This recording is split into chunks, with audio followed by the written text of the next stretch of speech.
and welcome to the Mancunian Candidates. It's a radio show, but now we're on YouTube. My name's Paul Ripley, and that guy is... I'm Mike Royce, and yeah, we've got a follow-up to do on our live show. We did 8. We literally did an 8-hour show, and the results of the US presidential election were not clear towards the end, and there was a certain amount of arguing. We got it wrong. But now finally, we all got it wrong to a certain degree, and we'll explain later why that's the case. If anybody's wondering why suddenly they're watching a show, they go to bed and Trump's won, and they wake up and Biden's won, we can explain that very easily. We would like now just to do what we were waiting to do and dying to do on the night.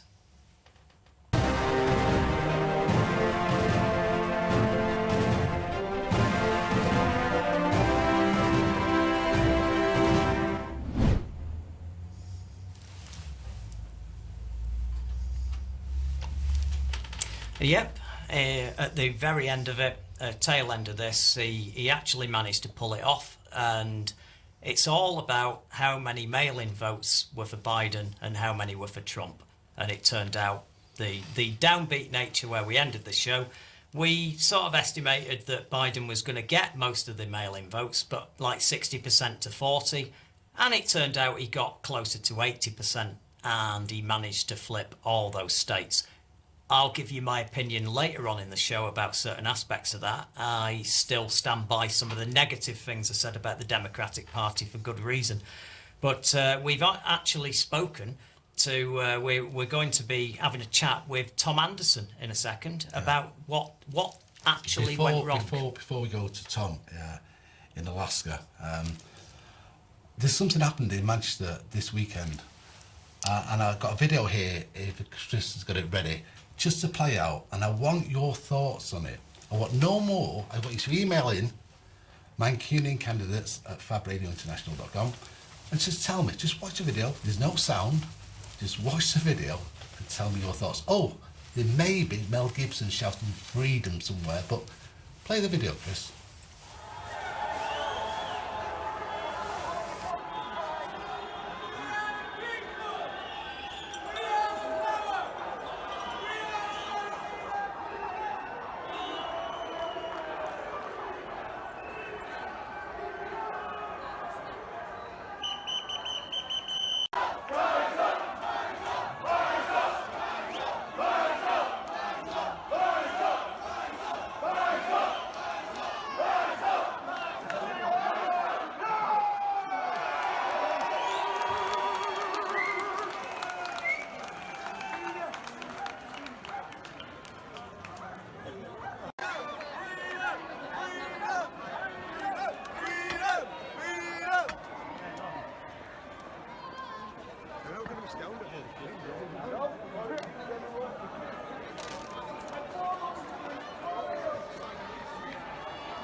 Yep.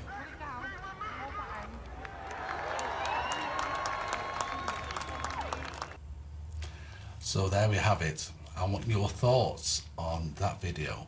Yeah. Are they Mel Gibson's, are they there? Freedom, freedom, freedom for us all. Are they saving my life? I don't know. My freedoms, are they doing it? These are learned people.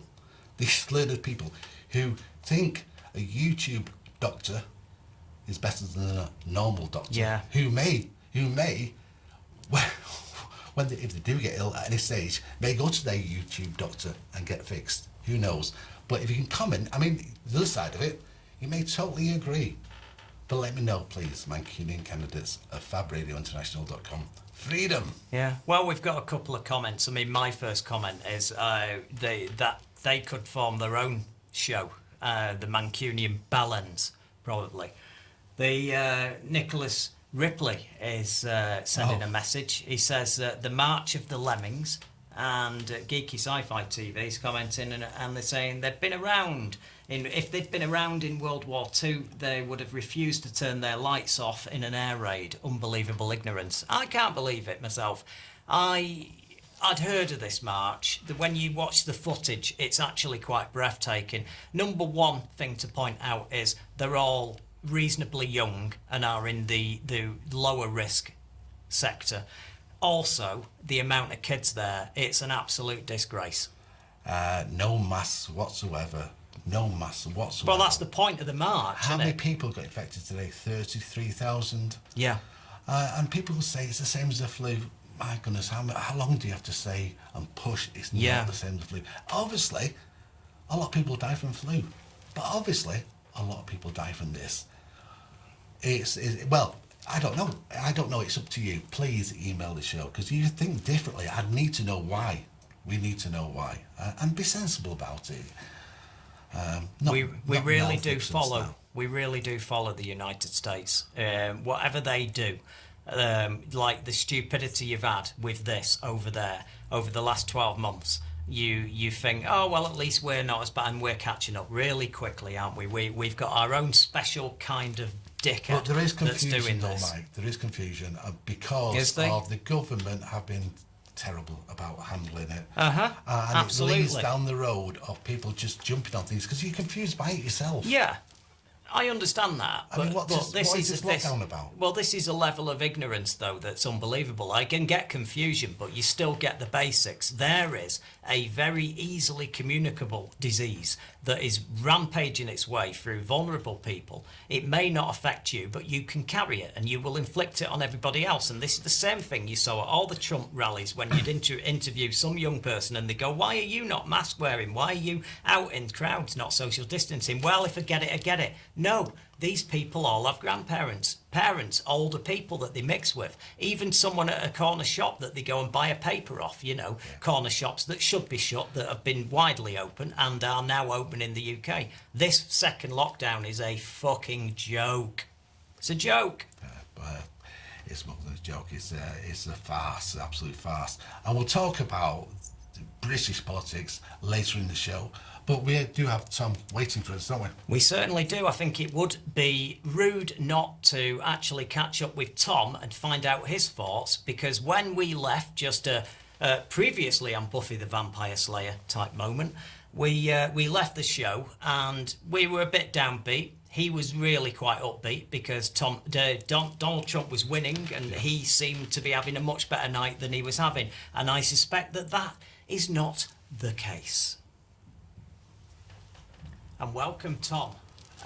Nice to be speaking again as an epilogue to last week. Things changed a little bit, and I would hesitate to say we sort of all got it a little bit wrong, didn't we? Yeah, when you go to bed and it shows that all the swing states are in one camp's ballots, and then the next morning it changes. I'm not a conspiracy theorist, but I will say it's questionable in some of the states how ballots were taken in. And I don't know if ultimately malfeasance or corruption or illegal ballots counting and voting would change the results, but it's unfortunate. And I think it's unfortunate whichever team you're on. And I would assume you both agree, no matter who wins, you want it to be fair and square and legal. Yeah, but I do understand what happened. I mean, this is the first election of this type, and I'll be honest, I think sadly for us, when you're doing a show like we were doing that night, it's great to have all the results coming in by 3 a.m. our time or whatever, so everybody listening can get the result and celebrate or commiserate. And I think if this is how it's going to be, because I do think people will continue using mail-in ballots after this in higher numbers than before. And yeah, he got but the problem that I see, I don't really see any question about this. I mean, even if there were some dodgy stuff here and there, it's not going to affect to the amount that this vote came in. And I just feel that Trump was asking all of his supporters to downplay COVID, and he was saying vote in person. He was literally saying don't trust mail-in ballots, they're dodgy, don't use them. And Biden was doing the opposite. And although I was expecting it to be 60-40, the split on the mail, and I didn't think that would be enough to turn those states. So when I went to bed a few hours after we finished the show, I was still of the mind that I don't think it was good. There was enough to pull it back, but he was getting 80, and in some districts he was getting 90% of the vote, wasn't he, Biden? Yes, correct. What's interesting to me is the hypocrisy of, if we call them the winners, and the nonsense to say let's all come together. Not that that's nonsensical, it's a great idea, but that for years they have antagonized and gone after, particularly in the media, Trump. And whether you say it's justified or not, the rioting in Portland and in Seattle and in Minneapolis and other places, not just based on Black Lives Matter and law enforcement, but targeting Trump. And now, once a Biden-Kamala Harris win comes in, they say, hey, now let's put bygones and the past behind us, and let's move forward, and let's all work together. And I'm not suggesting that you want to be an anarchist or not be respectful of the presidency, but it's just ironic that they have that viewpoint, and they certainly didn't over the last 4 years. It really bugs our side being conservatives, being Republicans, being 75 million voters. We're not a small amount. We're half of the nation, generally speaking. And I'm one that gets along and moves forward and will respect the presidency, but it does frustrate me, the hypocrisy that we've watched, especially in the last week, where they say, there's the votes, let's just get along and support Biden and Kamala Harris now and not look back. Well, hell yes, we're going to look back at how we were treated and how the media and how communities and city centers behave. Tom, do you want to get the violin out for you and start playing it? I'll start playing the violin for you, Tom. Even Fox News changed their tune. Mr. Murdoch thought, Trump, I've had enough, let's change it. But you sound like please, I mean, I love you as a person, but you sound like a 10-year-old whinging. My goodness. But how do I sound that way when, and I hope your listeners concur to some degree, that for 4 years, the Trump administration has been antagonized, has been you guys have given credit to him. I compliment both of you, but I think the mainstream media has. Okay. Are the mainstream media right now, Tom, and mainstream media, how is he behaving right now? All of Europe have contacted Biden and said, congratulations, you've won. Let's go forward together and all the rest of it. We should do whenever there's a new president or new prime minister. The norm. But what has Trump done? He's ignored it. I'm not condoning Trump's behavior, and I haven't analyzed it. What I'm saying is that I'm talking broader. You're talking finite to the election and the results. He's changed the GOP. I'm talking about the mentality, which is, hey, conservatives, we're blacks or we're gays or we're inner cities, and we hate your guts. We can't wait till Trump's gone. Wait, Joe Biden and Kamala Harris won? I don't think it's against Republicans as much. It's not No? as much against Republicans as it is against Trump. And, Yeah. and you've got to understand that Black Lives Matter, they're still going to be protesting, because I can tell you now, I stand by every word I said when I was having my minor meltdown when we were closing the show the other night, because I think the Democrats have done a terrible job. And they are now, right now, rewriting the whole thing. And the Democrats are saying, well, we'd have won even bigger if we weren't involved with Black Lives Matter and we weren't leaning to the left so much. It's absolute piddle. It's utter nonsense. They would have won bigger if they'd have been more pronounced in what they stood for, instead of trying to do a vanilla candidate with a vanilla candidacy where they're not even making clear what they want to do other than reach across the aisle and all the rest of it. I think they've done a terrible job, and I think they may have got lucky enough that they've got these states, and they've got, it looks like 306 I also votes. think the GOP have done a terrible job as well by allowing Trump to bully his way into the party and just cause chaos. This is not the Republican Party I knew from the past. It's something completely different. And I fear for the future of the USA, because Tom mentioned it last week about civil war. He linked it to other things, but I do think there's such a divide, and the GOP isn't the GOP. The Democrats aren't really telling the truth. I think it's just a divide that I fear for the country in the next few weeks, next few months. I can see guns going off and craziness, and it's wrong.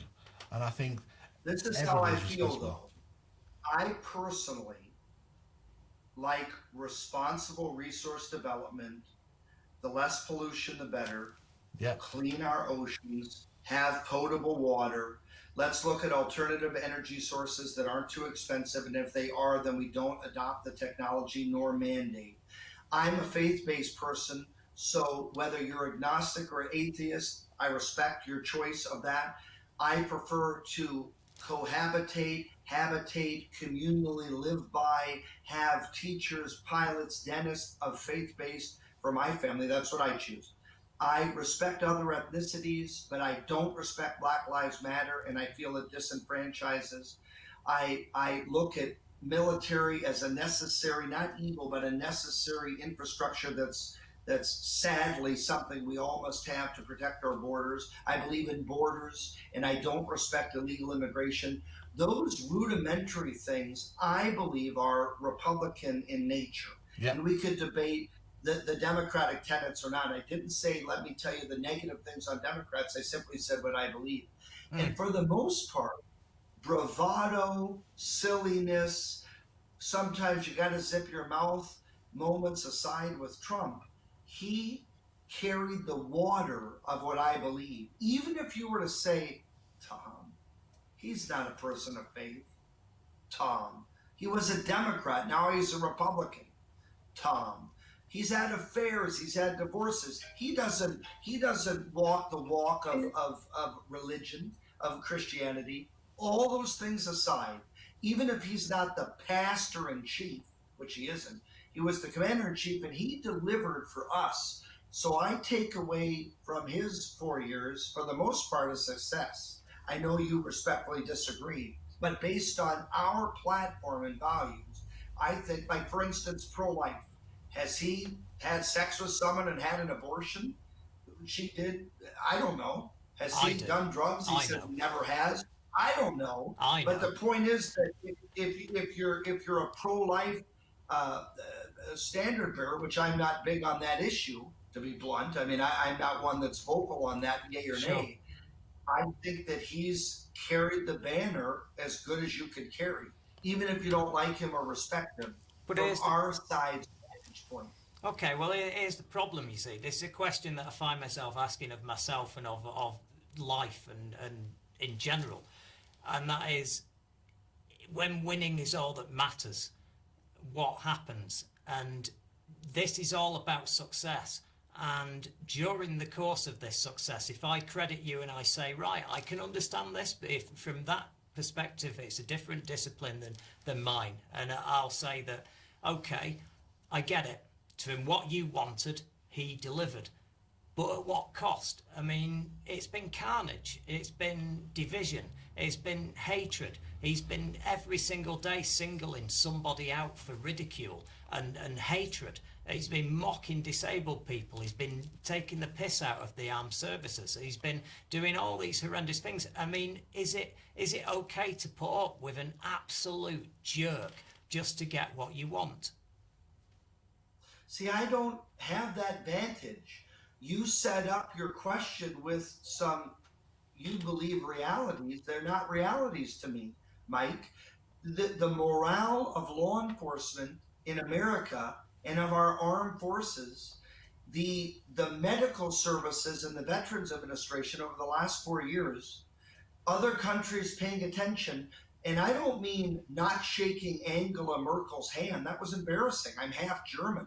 I didn't like that. I'm not condoning a tweet or nonsensical, sophomore, petulant activities. It didn't help our team. I would say that to Trump's face. That type of stuff. The first debate was an embarrassment. I'm rationally based on this. But if you look at the morale, when you say it's carnage, it's caustic, it's poison, not in the military's viewpoint. I think that the veterans and armed services community has never felt more loved and respected. Yeah, well, that's all well and good from your perspective, but there's a worldview, there's other points of view, and he has come across terribly. And there have been other presidents that I've not agreed with. I did not agree with the Iraq War. I didn't like George W. Bush very much. Out of all of them, like I say, I thought his father was okay, to be honest, as a president. I think he came across as quite compassionate, and I really was impressed with the dignity that he left the White House and left that note for Bill Clinton, which was a lovely note that's been made public. That you've got to admit that it's not been like that for 4 years. And I've got to say, you don't want to focus on it too much, but the behaviour right now over this win is a disgrace. And it is, I will say this, you can't tell me, I know you, and I know that you would be, if this was the other way round, and this had been the end of Barack Obama's presidency when Trump won, and if he then did all this, took the legal actions, strung it out, made him out to not be a legitimate president, you would be going absolutely crazy. You'd be furious with Obama if he'd have done this at the end of his term. What you both have highlighted, particularly you, Mike, is you don't like the transition and what Trump has been saying, and that he's calling out some of the states and the electoral process. You don't like the fact that Trump acted the way he did over his 4 years with bravado and some say egoism. And you feel that, and this is where Paul chimed in, that America is in disrepair. I don't think America is in disrepair because of Trump. I think America is in disrepair because there is a perpetuation of mindset that more government is better government.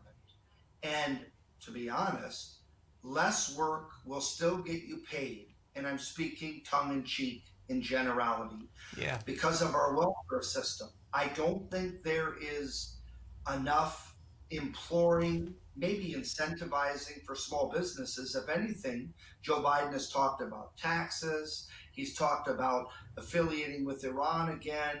He's talked about Israel in a negative sense. He's talked about China in a positive sense. He's somewhat praised ethnicity, maybe not Black Lives Matter, much to your chagrin. It's the complete opposite of what I would do if I were elected president on either side. I would talk about armed forces, and I would talk about disabled, you mentioned. I would talk about people ill from COVID. I would talk about veterans and seniors and kids not in school. Those are the places I would target. And whether it's Trump or Biden, I hope that we, our three musketeer,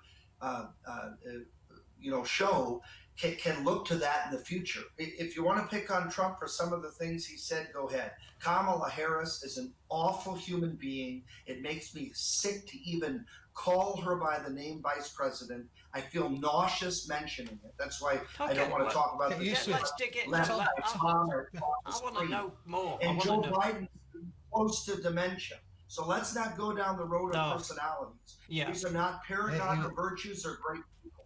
and we're stuck with them for 4 years. Well, you do. Thank God. Corruption, William Barr. Suicide if they don't want to live through it.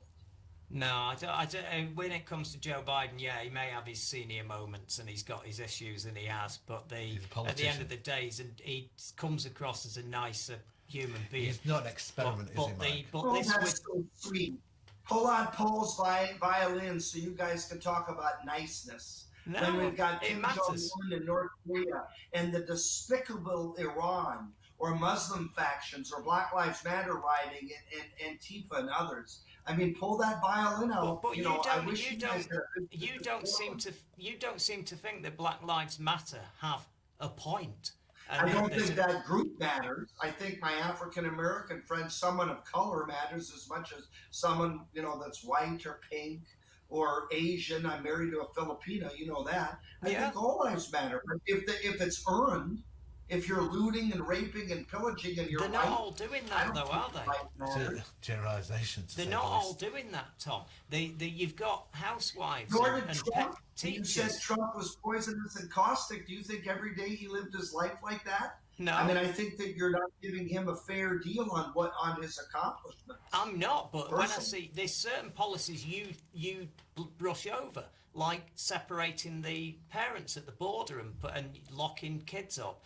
And you've got those 500. But that was the process long before Trump.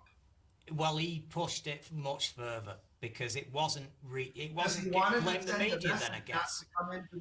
Not to come into the America illegally, and I think it was hard love, and I think it got notice. It put immigration on the map. First time in 30, 40 years. Yeah, but it made people fearful, and all around the world. Everywhere, all around the world, all the other countries of the world were horrified you were doing that.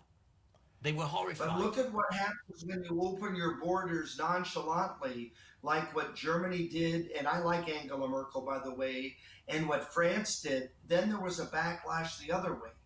So it's just like looking at COVID numbers. Our governor, everybody loves, because here in Alaska, Mike Dunleavy, the governor, he was more open and he let cities and communities decide on masks or not, on closures or not. Right now, we have the highest per capita in the nation. It's awful. I used to brag to you in a thoughtful way, not in a bragging like in your face way, but in a, hey, thank God here in Alaska, we have very few deaths and very few cases. Now we have the highest per capita in the nation. We have over 100 deaths. And you might say, well, that's small. No, not when we had a record only 5 deaths. And you have a very small population. It's very devastating. So what have you learned by that, Tom?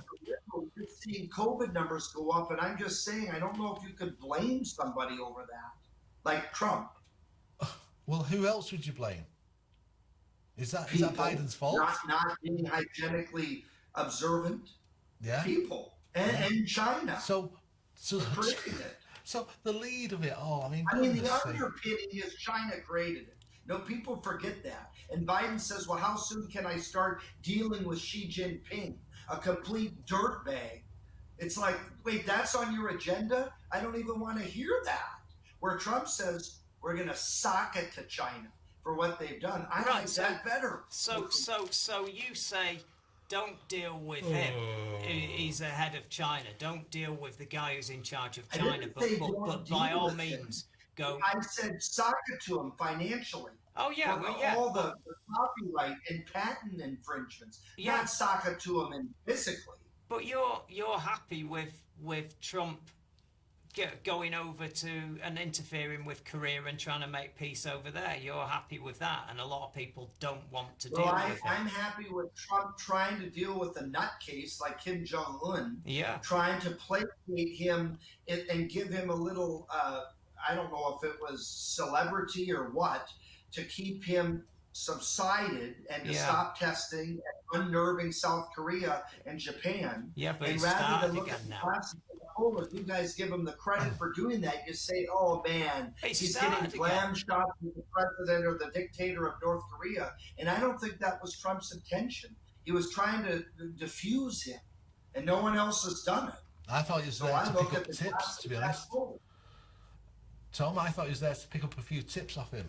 How to control the people without, Democracy. That's a low blow. That's a low blow. Well, maybe Kamala Harris can have another affair or put more blacks in prison. I mean, if you want to go kick in the bowls with those comments. I think that at the end of the day, history will show Trump did a better job than worse. Clearly, Biden's got the momentum to become the president. Soon enough, you two and I will be talking about a President Biden. And then I won't say all gloves are off and all spare love and war and debate in politics, but then we can scrutinize what Biden does. And I pray to God we will scrutinize. We will. And we will scrutinize it. But you know my position. I think that it's going to be quite lackluster compared to what I would like anyway. So I'm already partly on your page. But this thing of what's instructive for me is my wife, who's Filipina, who talks about Philippines and Duterte and how most Filipinos wanted Trump to win.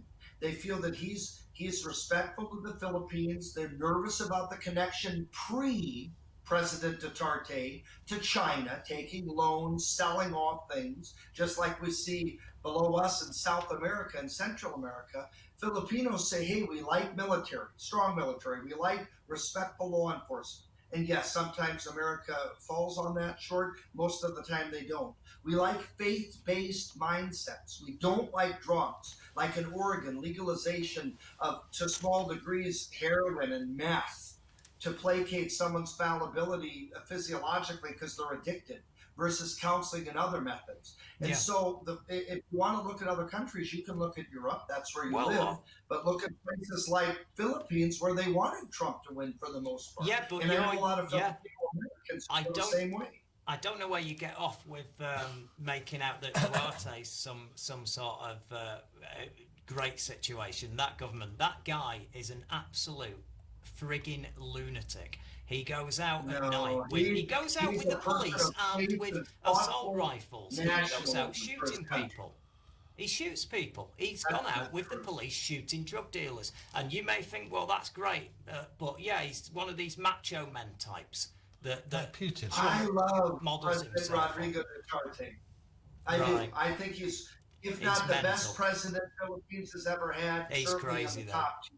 He's crazy. He's crazy. thoughtful. He's and a he's been a lot lunatic.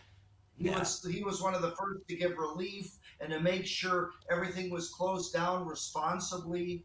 I mean, I hear at least from my family members through marriage that live there, and they're very supportive of him. Again, that's not a scientific poll. That's my connection. I'm not speaking for all of the Philippines, but I'm saying that that's an example where they're pro-Trump because of the rudiments, not because of his actions. The same reason I am. If you think I like when he disparages someone for their looks or because they're female, why would I like that? You know me enough.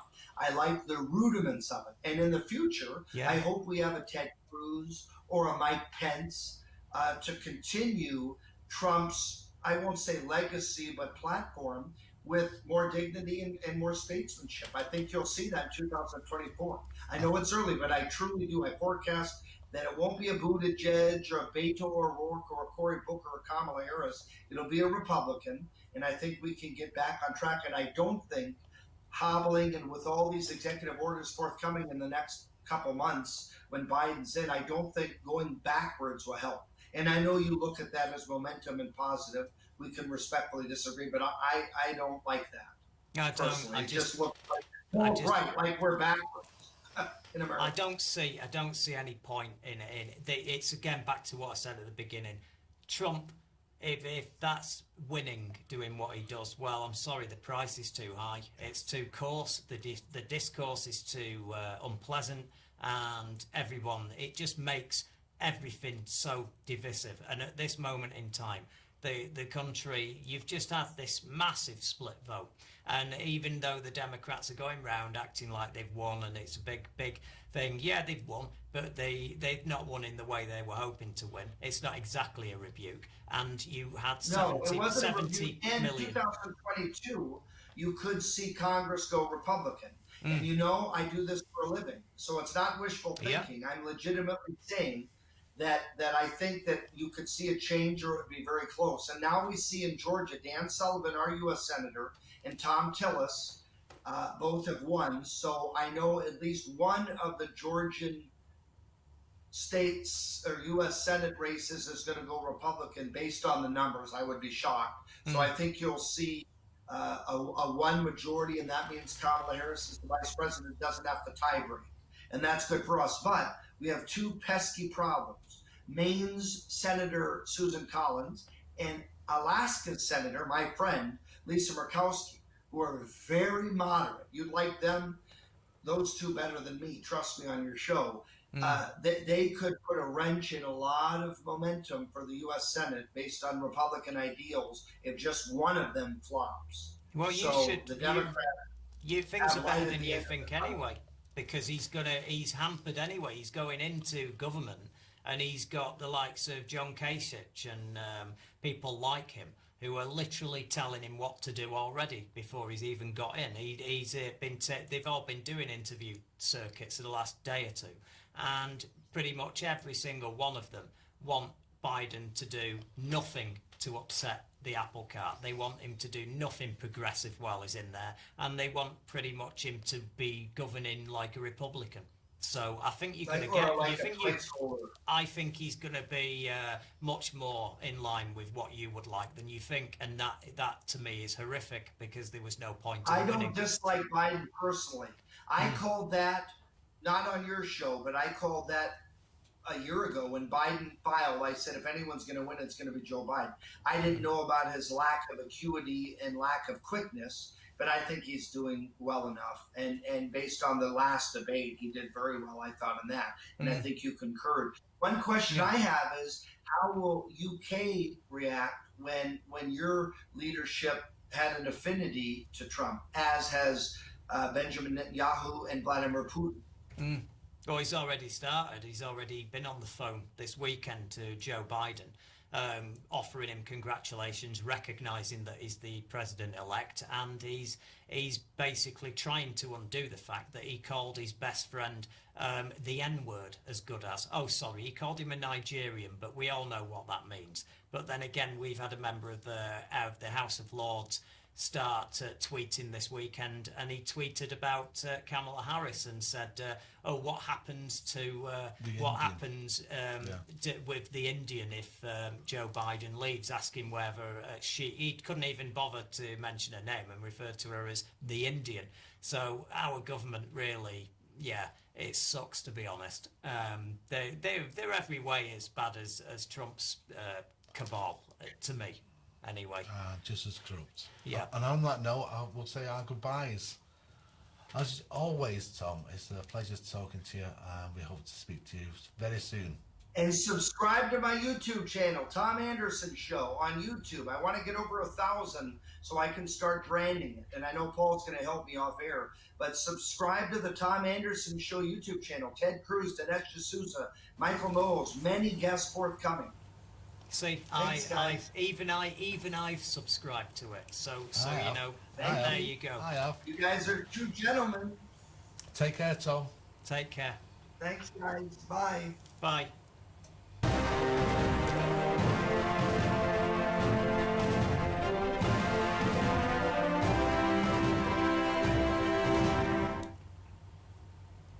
Well, you cannot fault this show for honesty. I mean, Tom, we know him. He's a mate. But my God, sometimes I feel like screaming. I don't know what you guys think of it, but we've had quite a few comments off people. Shall we go deal with those first? Before we do that, though, Mike, you said honesty. Yeah. You changed your shirt quickly. Or is it time change? What are you bringing that up for? I'm saying nothing. Honesty. Anyone would think we might have recorded it earlier. Stuart, who's in Burnley, says if people, he's talking about the Manchester March, if people realise that so many of the organisers of such marches in London, Liverpool and Manchester are funded and backed by American right-wing organisations, would they turn up? Probably yes. Yeah, I reckon they would. I absolutely reckon they would. There's a bit on YouTube there. Yeah, well, we've got a few comments, mostly as predicted. Tom's comments didn't get a resounding yay from people. So Stephen Blackmore, who's talking. Stephen Blackmore's talking about the protests, and he says, "Crazy, they're idiots, guys." To which I go, "Absolutely, they're morons, complete and utter morons." And we've got Nick from Burnley, and he's also saying 65,000 have died from COVID this year in the UK alone. So far, nothing like the flu. And Nick then comes on and talks about Tom, and he says, "Tom, that's questionable what you've been saying. So why is the Senate balanced in votes but not for Trump when they are on the same paper?" So, election fraud, it doesn't stack up. Then we've got David who's saying, "Tom, you're a nice guy, but I can't believe you buy this Trump BS." And then we've got another one from Dave, not David, who says, "Would Tom sock it to Saudi, Brazil and Poland too?" Got another email here. If you want to email in, please do at Mancunian Candidates at fabradiointernational.com. And if you're still listening on the radio, you can also watch us for some reason on YouTube as well. But another one about the footage in Manchester. The footage is quite worrying because these people are prioritising, and that was easy for you to say, their own views of the health of many vulnerable and perhaps older people like me. They're like me. Yeah, no, they're a bunch of absolute balance. It's a strange time. Yeah, it is a strange time. About Tom, this is from Joe. He's over in Ireland as well. Tom speaks well, and he's coming from a very one-sided position. Yes, he does. Well, yeah, speak well. I figured that out. He's a nice guy. I figured that out a few years ago. I say he's a good friend. I class him as a friend. I do not go into this sort of stuff when I've got friends who I know are decent people, but it is difficult to reconcile the man that I know with the comments we've just heard. It's very difficult, isn't it? But we talked about it last week. The whole split, the divide, which is coming here as well, by the way. It's happening. We're going to talk about Boris later, but Boris is going down that road of a Trump-style government, and he's doing his best. He certainly is. Hopefully we don't get there. But I mean, this is some of the views there about the Black Lives Matter, the rest of it. I just keep tearing my hair out over that. We covered it in the last show. We've even put a video up on Mancunian Candidates, and also, as I haven't really pumped this show, if you're listening now, thank you very much. If you're subscribing, even better. If you're ringing the bell so you get notified about our videos, even better. But we are trying to make sure that anybody that's still listening on the radio gets the same show, but occasionally we might mention how something looks or whatever, and I'm sorry about that, but you can come onto YouTube and join us here and subscribe or catch up on the show.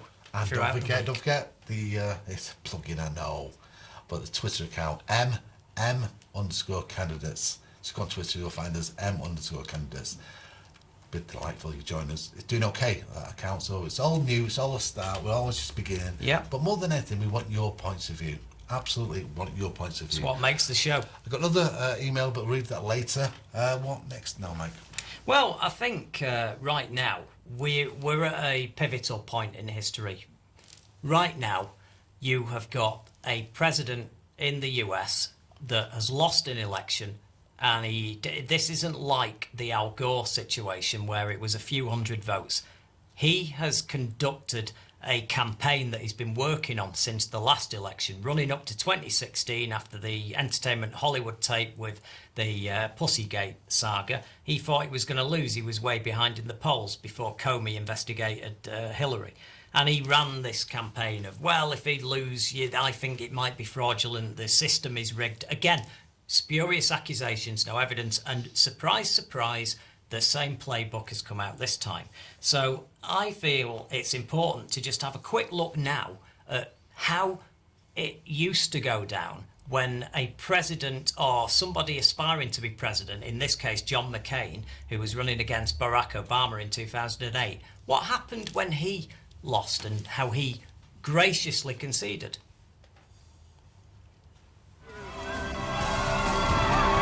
Thank you, my friends. Thank you for coming here on this beautiful Arizona evening.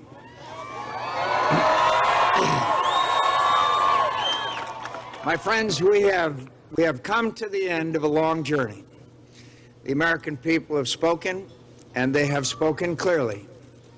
A little while ago, I had the honor of calling Senator Barack Obama to congratulate him, to congratulate him on being elected the next president of the country that we both love. In a contest as long and difficult as this campaign has been, his success alone commands my respect for his ability and perseverance.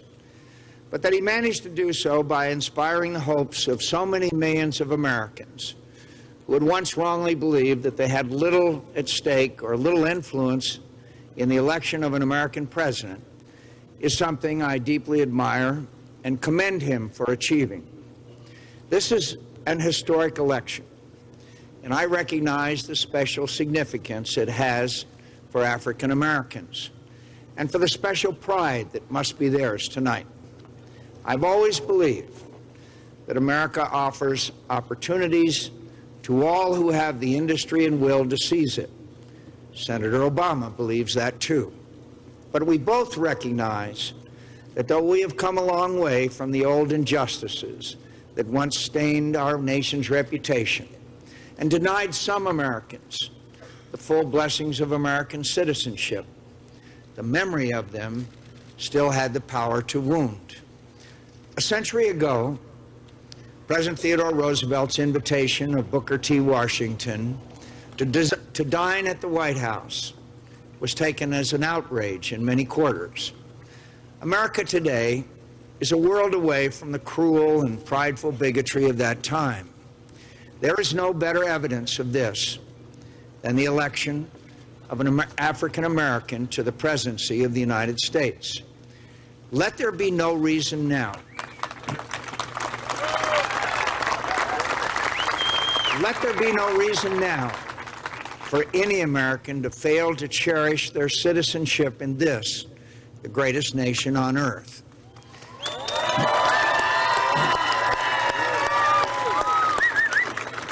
Senator Obama has achieved a great thing for himself and for his country.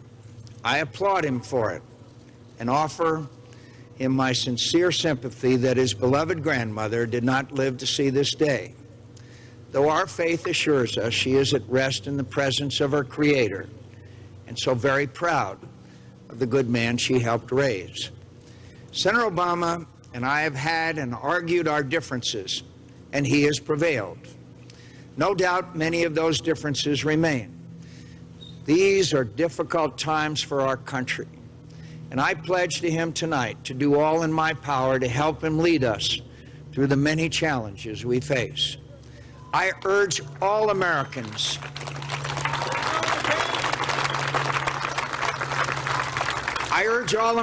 who supported me to join me in not just congratulating him, but offering our next president our goodwill and earnest effort to find ways to come together, to find the necessary compromises, to bridge our differences, and help restore our prosperity, defend our security in a dangerous world, and leave our children and grandchildren a stronger, better country than we inherited. Whatever our differences, we are fellow Americans. And please believe me when I say, no association has ever meant more to me than that.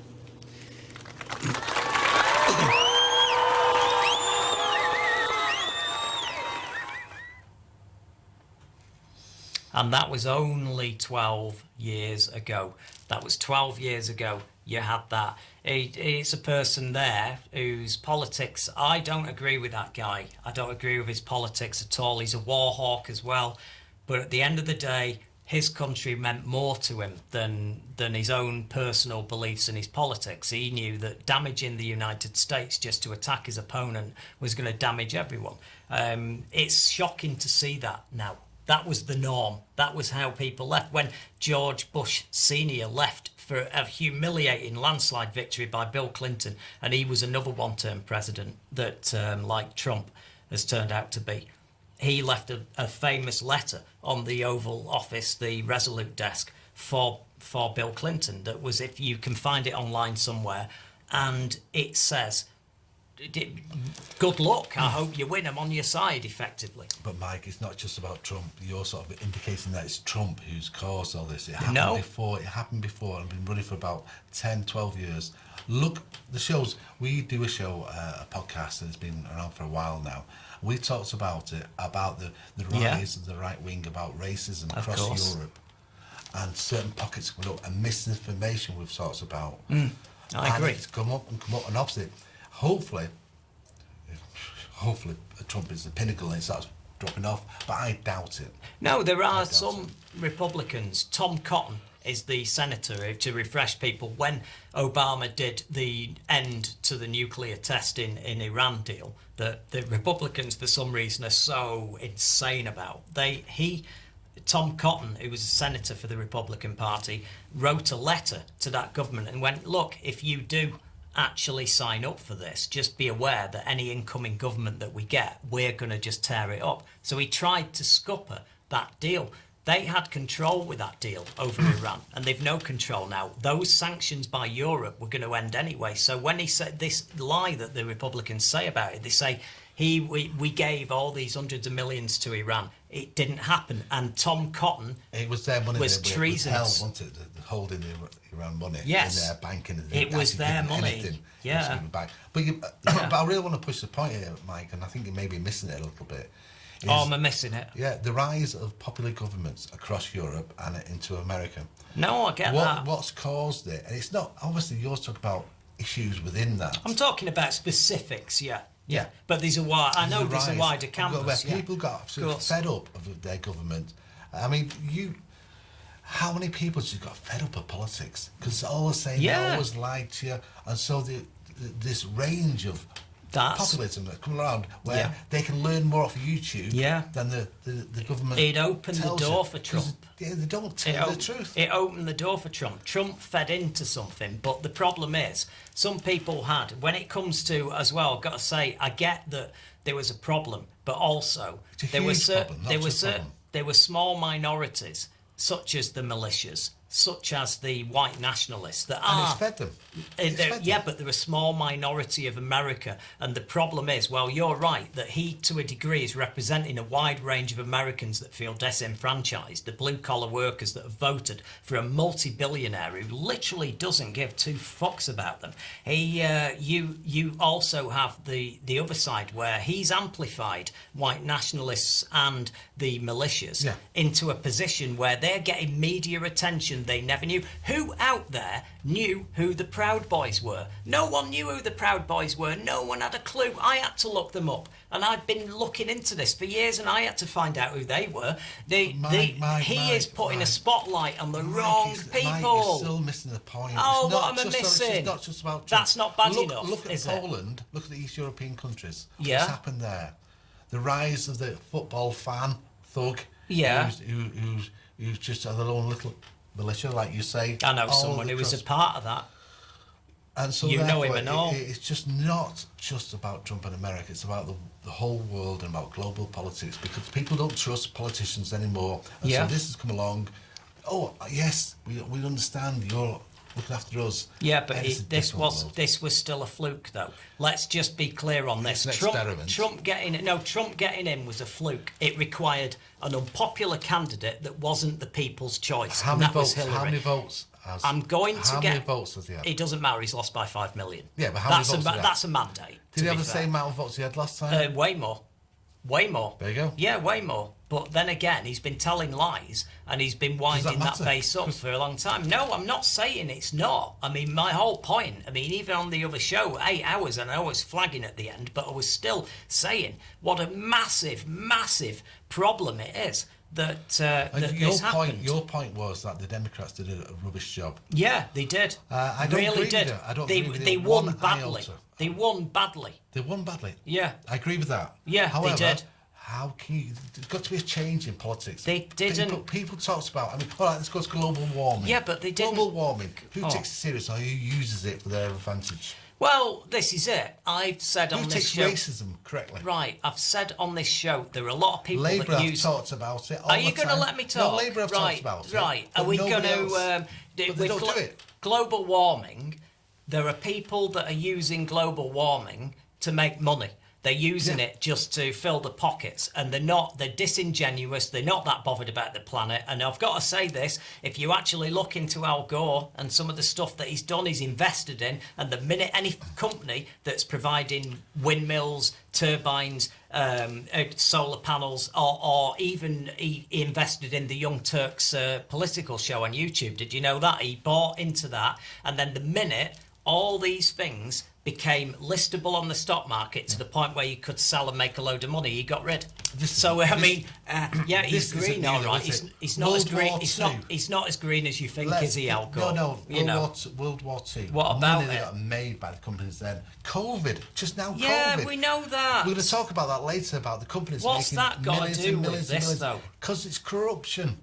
Yeah, I know that. And so therefore, it's a given. People are sick to death of governments and politicians because they're perceived as corrupt. Okay, so if you've got decent people coming along now on the left side or on the right. I don't blame anybody for voting for Trump. I don't think you're morons. I think you're morons if you are running around with guns and doing all the stupid stuff that Trump's getting you to do. Stand down, stand by, whatever. Be ready, Mr. Proud Boys.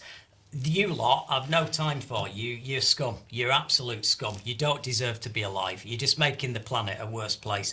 But there are decent people that voted for Trump, and they were led down the garden path. They've got the tax cut that gave them a tax cut last year, so they went, oh my God, we're actually paying less tax, and they don't realise that tax code that Trump brought in reduced deductibles from your tax return, so you can't knock off loads of stuff you used to knock off for living, your petrol, your living costs, your part of your mortgage interest if you're running a business from home. These people next year, weirdly enough, after Trump has gone, are going to get a massive tax bill because they're going to get the next year's tax return and they won't be able to claim all the money back that they've spent.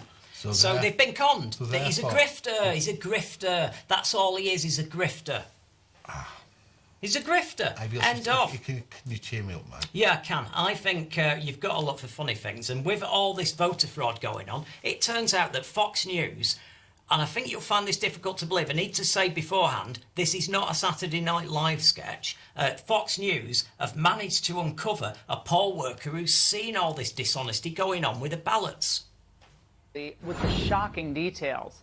Now, we're going to be concealing her identity, even disguising her voice, over her own safety concerns. Thank you for joining us.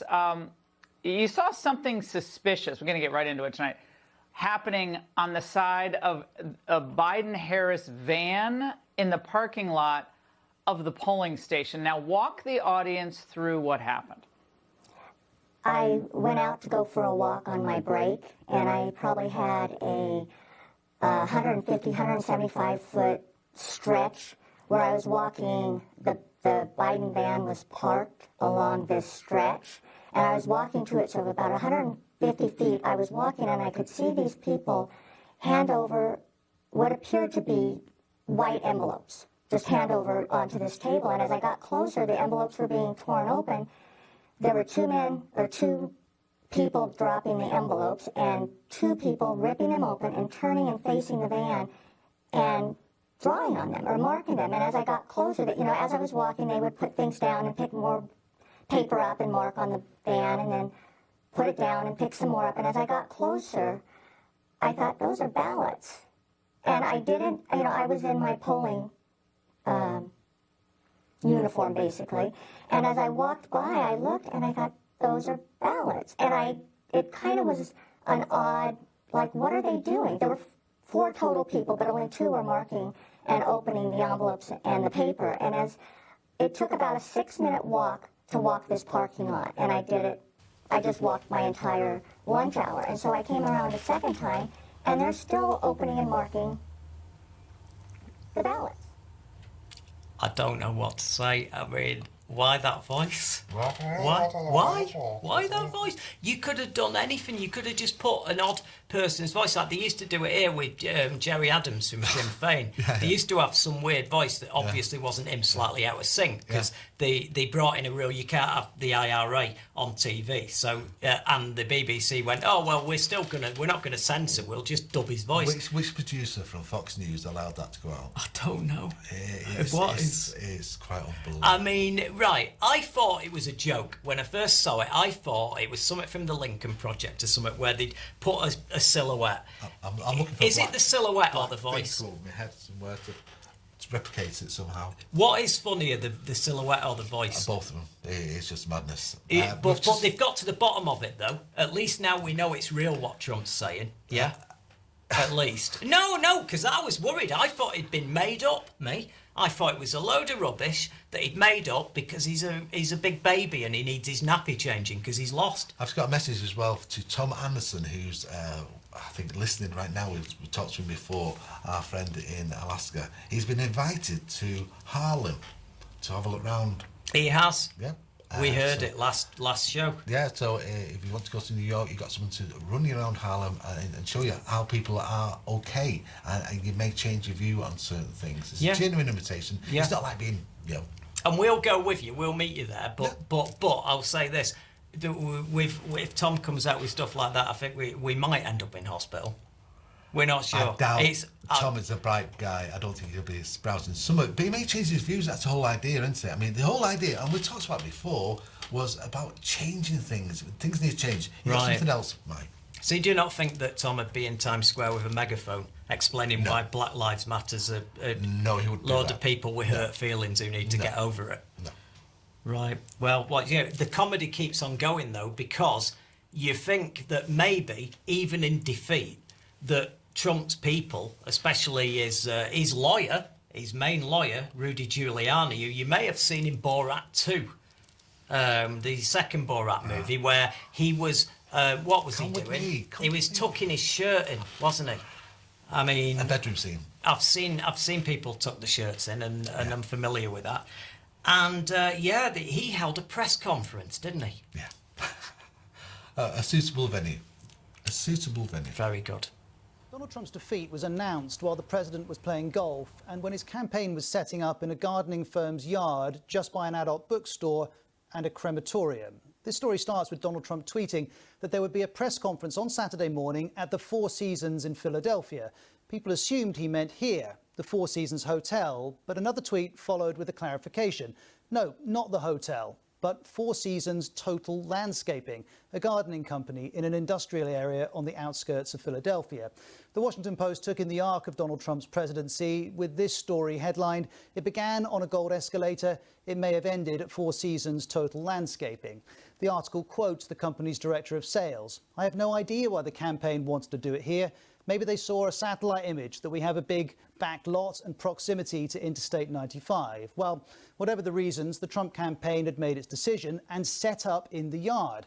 As you can see from these pictures, it was a low-key affair. A sign attached to the wall, a podium, some journalists, some Trump supporters. A few doors down, the adult bookstore, Fantasy Island, and just across the street from the local crematorium.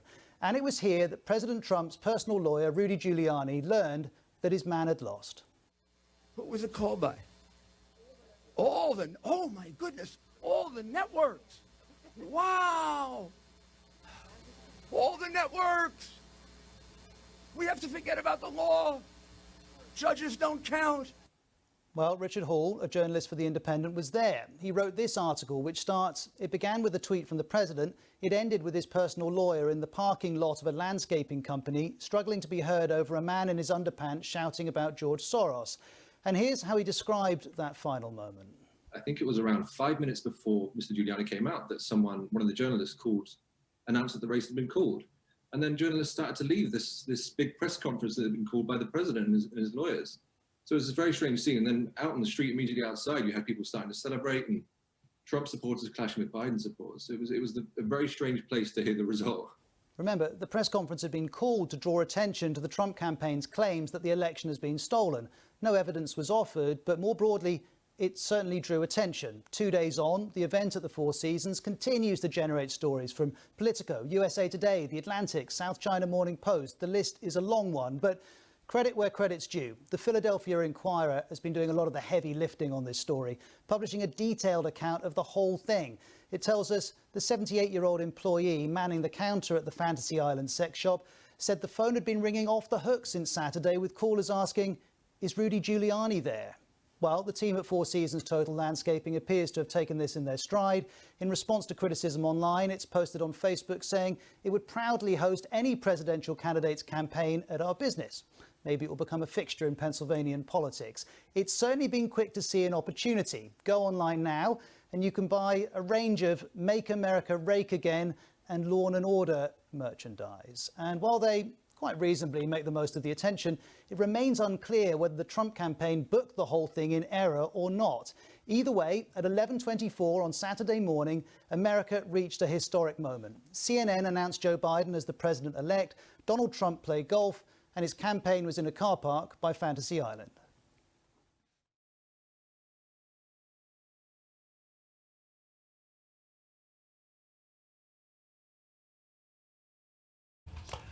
And we're back. Quite well. Wow. Wow, yeah. Well, you can't believe it, can you? I mean, No. I think there's so many things that contribute to that. Where it is, the fact they messed up, and Trump is admitting, no, we always meant to have it there. Yeah. That's the best bit.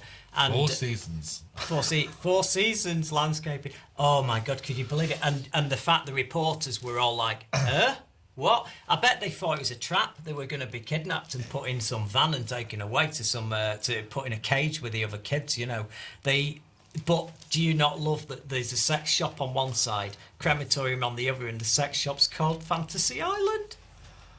Oh my God. I thought this was a joke it's like News Thump, if you've seen that site. Some of their stories, they're not as crazy as this. Couldn't write it.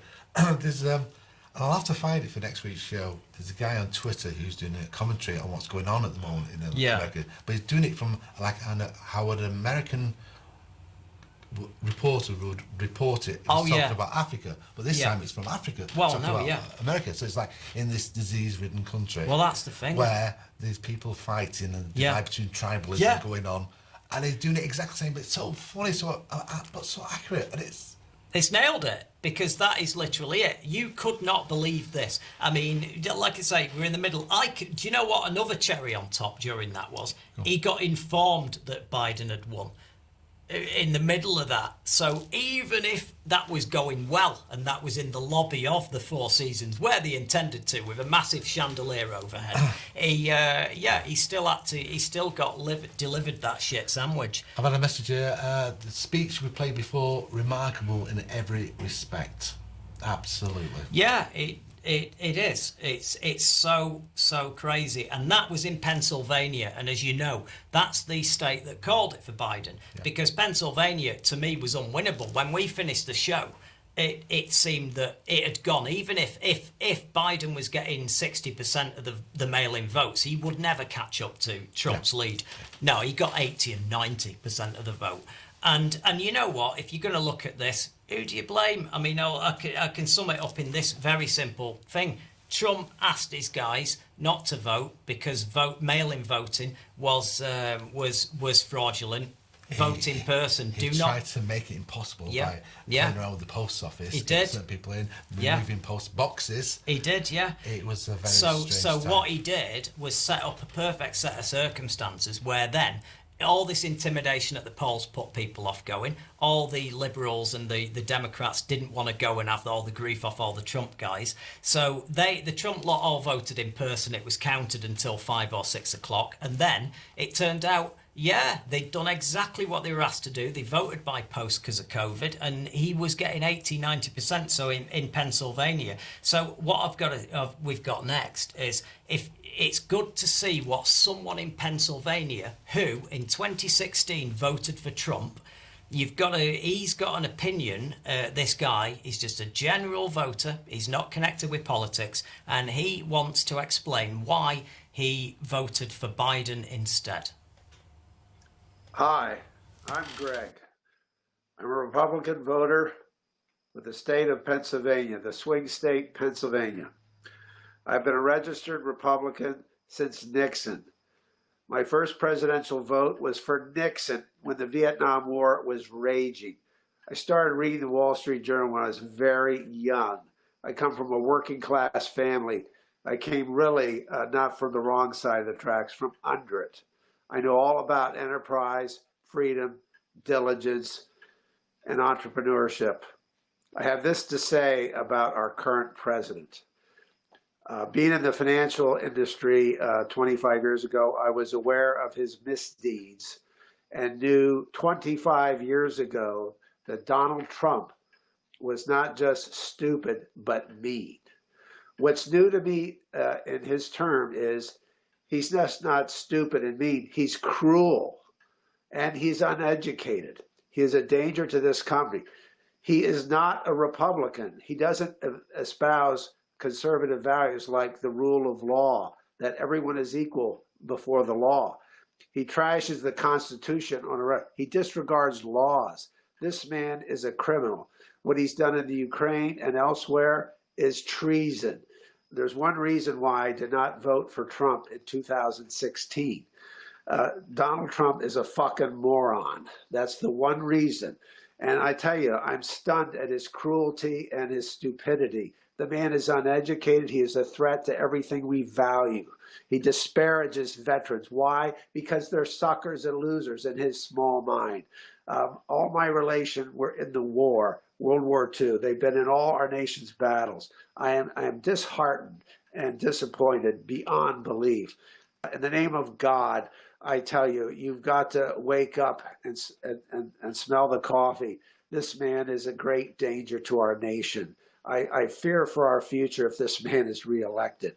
I didn't vote for him 4 years ago, and in good conscience, I'd vote for an empty tomato can. Joe Biden will do just fine. My God, the man is normal, cares about more than his own immediate family. The man is a blessing. We need to receive this. Thank you very much for your time. Please. And God bless America and all those who fought and died for it. Again. Wow, you can't argue with that, can you? I don't see how you can really. You can't argue with that. Have we got any feedback from that? Well, we've got some breaking news, which I'll hold back on till a little bit later because of we were talking about our government. But there is some breaking news here. There will apparently be a Million MAGA march in Washington this Saturday, where Trump supporters, hold on a second, will be declaring support for him and claiming victory. Wow. Now, organisations who are opposed to that view are going as well. Oh, that'll be fun. This Saturday sounds interesting. Bring your riot shield. Yes. Bring your riot shield for a really fun night out. And you know what? The whole sickening thing to me is Trump will be loving that. He will. Well, he'll love it because he feels like he's not alone. Antifa will be there fighting against the real Americans and all the rest of the well, going to come out. Trump has built his Fuhrer bunker. He's put a little wall around the White House and he's there and he only leaves to golf. Can you believe that? I mean, that's the ridiculous bit. Stephen Blackmore said that was brilliant. One of the funniest things he's seen, the 4-season landscaping video. I mean, yeah, the problem is you could do a quiz show where you go, is this real or fake? Yeah. And you'd never go real with that, would you? You'd just think it was some nonsense that's been made up. You know, it's crazy. I'm dying to tell you this information, but I'll hold on. Okay. It's worth holding on. And all right. If you're watching now and you're getting a bit tired, hold on. There's a bit of information, some breaking news. It's like CNN. Yeah. Breaking news. Yeah. Wolf. One of the things. Maybe not. Yeah. One of the things that you get if you're watching the Mancunian Candidates is for considering how unruly things can get. And it's an independent production, it's an independent show, and you know we can go a little bit further than some shows, and occasionally you know it gets a bit shambolic and a bit crazy, but we are actually quite good at predicting some stuff. It's quite scary. I mean, we predicted Trump was going to win. We predicted Trump was going to win. I know it's been a long week. And we did make I got on a rampage about these Democrats that were all crowing because they'd managed to get Republican support during Biden's campaign, and I said that there would be a price to pay. Now, I was thinking maybe in 6 months, when he'd been in office, that some of these Republicans that were at the Democratic convention would go, "Oh, Joe, I want you to vote slightly to the right on this, or please can you not do healthcare exactly how you want because my voters in my right-wing red constituency may not like that." But I thought it'd be a way off, didn't I, Paul? I thought maybe next year we'd come to see. Yeah, it's happened. It's happened this week. We've literally got something to show you now where John Kasich, who he was a governor, Republican governor, and he supported Biden at the convention, and he's got some advice for Joe Biden, what he should do when he's in office. The Democrats had better be very careful. This business about defunding the police, or these wild economic schemes that smack of the Republicans called them on it, on socialism. Well, that is former Republican Governor John Kasich, who ran in the Republican primary in 2016 and failed miserably. But now he's in the business of giving Democrats advice on what they should be doing, which is absolutely pathetic. Remember that John Kasich was chosen to speak at the Democratic National Convention, which was shameful to say the least. But let's hear more of his gross Republican rhetoric and terrible advice to Democrats. I want to be clear. Now is the time for Democrats, and I believe Joe Biden will do this, to begin to listen to what the other half of the country has had to say. I think that the other half of the country in many respects has felt as though they have not been listened to. They feel stuck economically, and it's going to be up to the Democrats to listen. We have to listen to what those folks, those Republicans, all across this country has had to say. And frankly, those Republicans have to understand what Democrats want to do, because if they want to improve health care, that doesn't mean they want Medicare for all. There is no socialism in Joe Biden. What? So he's referring to half the country, meaning Republicans, who feel that they haven't been listened to. Let me just remind you that more than 90% of Republican voters supported Donald Trump and thought he was doing a great job. So they just had 4 years of being heard by an incompetent buffoon. And I got word for you, if they thought that Donald Trump was doing a fantastic job, I don't think that we need to listen to what they want to do for the economy. The economy has been a complete and utter disaster for the vast majority of Americans under Donald Trump, but apparently they don't have a problem with that. They think he's done a fantastic job.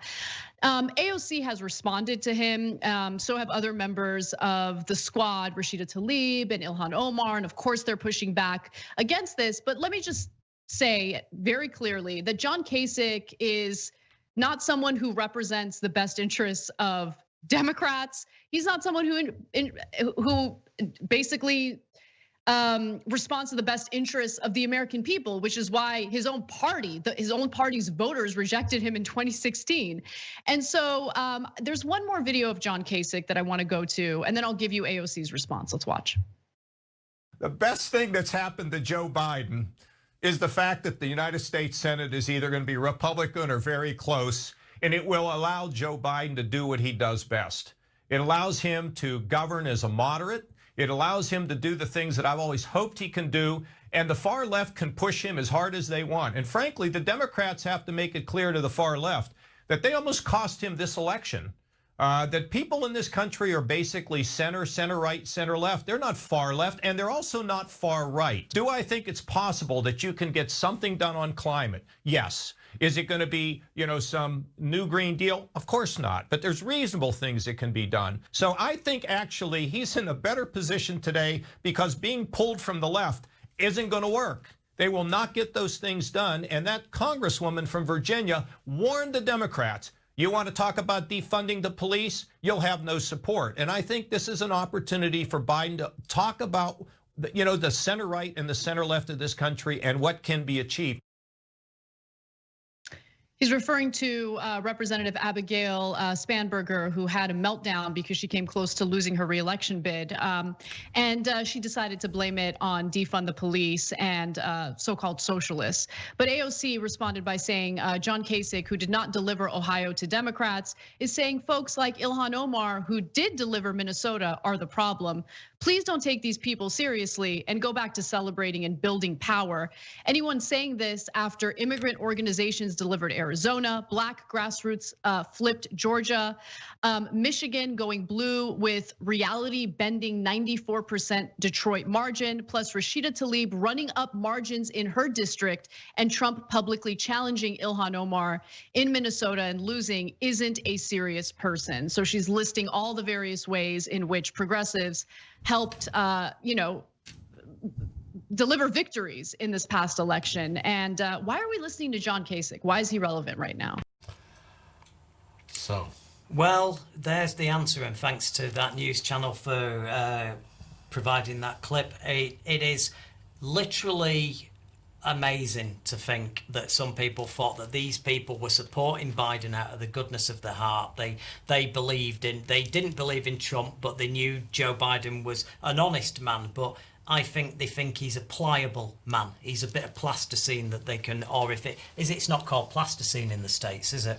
I need to start coming up with words. I have no idea. Whatever, Play-Doh. They thought he was a pliable. No, Play-Doh's different. What? Play-Doh and plasticine? Yeah. What's the difference? One's quite toxic, I think. No, they changed that, didn't they? Yeah. No, they're different. Yeah. Completely different. No, that's like Trump and his voter fraud thing. You're not providing any evidence. So I'll have to get. You should know. You don't come here unprepared. Play-Doh is far superior. Yeah.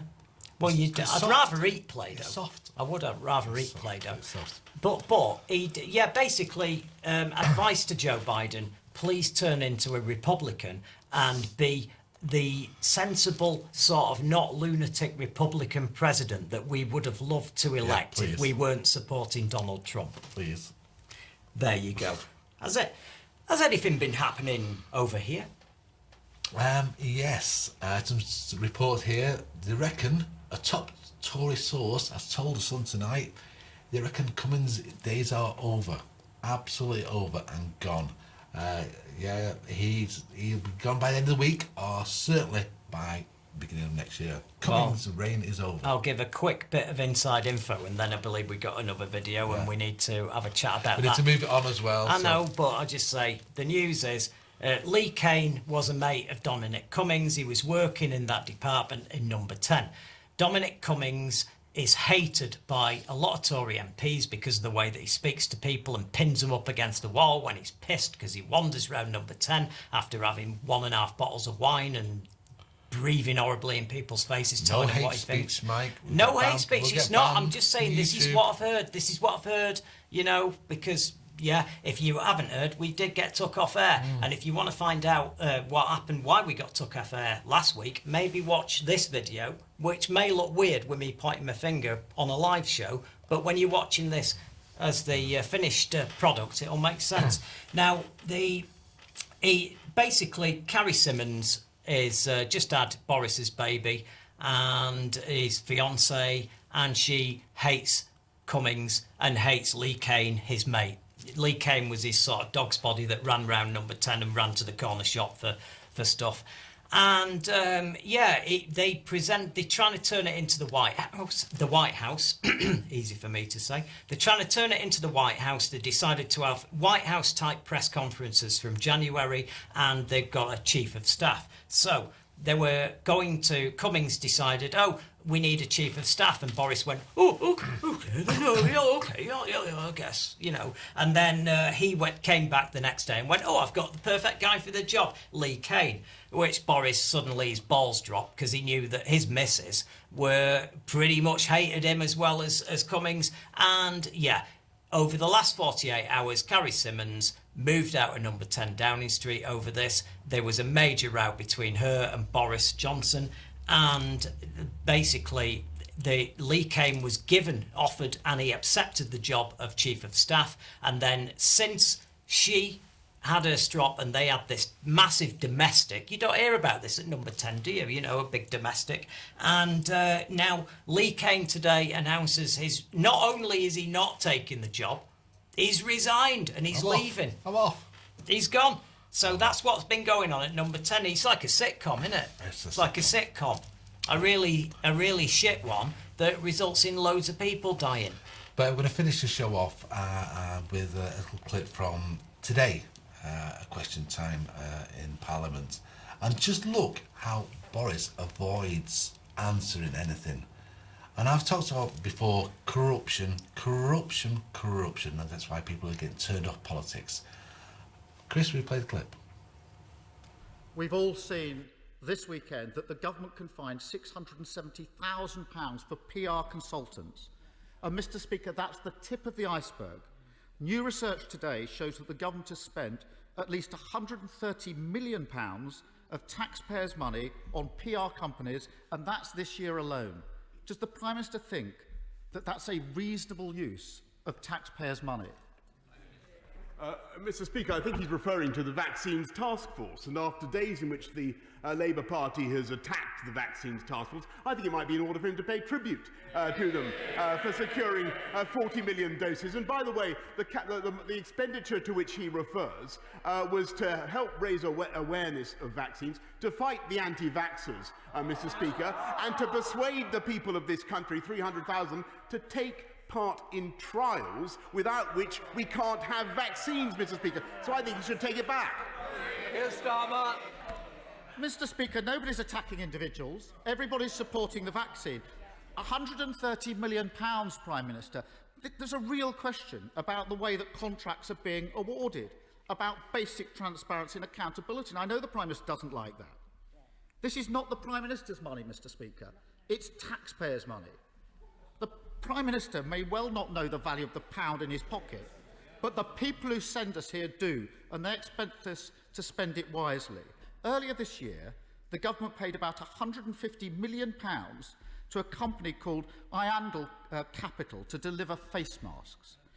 Can the Prime Minister tell the House how many usable face masks were actually provided to NHS workers on the front line under that contract?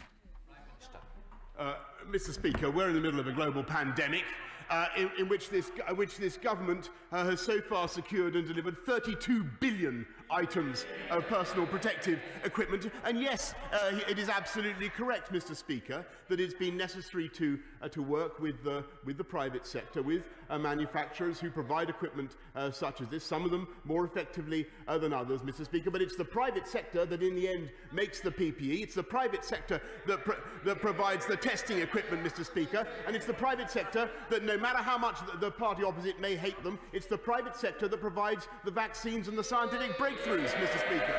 Here's Starmer. The answer is none.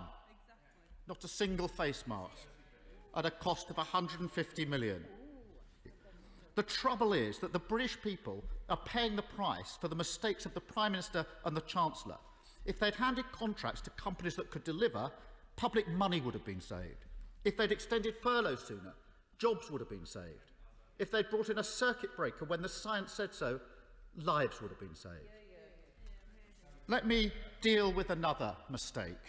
The Chancellor's repeatedly failed to close gaps in support for the self-employed. Millions are affected by this. It's bad enough to have made that mistake in March. But 7 months on, the Institute of Fiscal Studies says the scheme remains, their words, wasteful and badly targeted for the self-employed.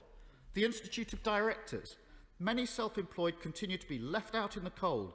After 7 months and so many warnings, why are the Chancellor and the Prime Minister still failing our self-employed?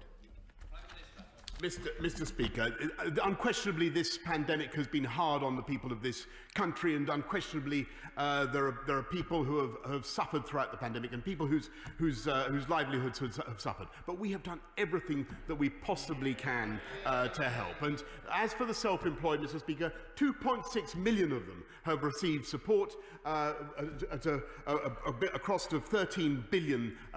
Quite right, Mr. Speaker. We've also, of course, as he knows, uprated universal credit. That will continue until next year, Mr. Speaker. What do you say? Maybe I refer to the comment I made about him on the live show.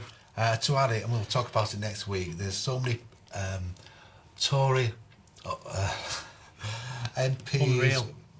Family members who are linked to the contracts which these companies got. And these contracts have been given out with no tendering whatsoever. No. Here, you're my mate. Yeah, you have 200 million here. Go and try and find some masks, and it's that type of corruption we're talking about. To put it in perspective, they are companies that you'll get from a company creation company that you'll find online that'll charge you 25 quid, and they'll set up a limited company for you. You get a certificate, memorandum and articles, and then you go and open a bank account, and that's it.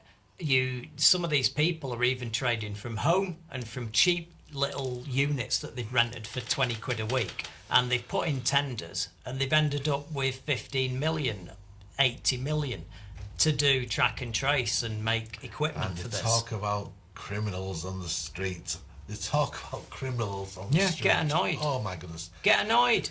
Thank you for being a part of this proper first launch of the show. We do appreciate it. Join us and subscribe to us on a regular basis. Please do. I'll tell people to subscribe and join us on Twitter. But you got to finish off the show, Mike. Yeah, no, not much else to say. I just say that thank you very much again for being part of it. And if you can subscribe, that would be fantastic. If you can subscribe and tell other people about the show, if you're like-minded.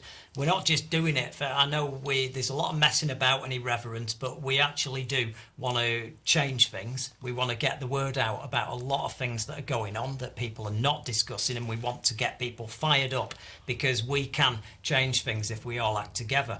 And we're on every week now, so if you are listening now on Fab Radio, or you're listening on the podcast, which is later, please think about joining us at 9 o'clock every Thursday. 9 o'clock every Thursday live, because you can comment on YouTube, we can interact more, and it is your show, and we want you part of it. Yeah, we do. So we'll see you next week.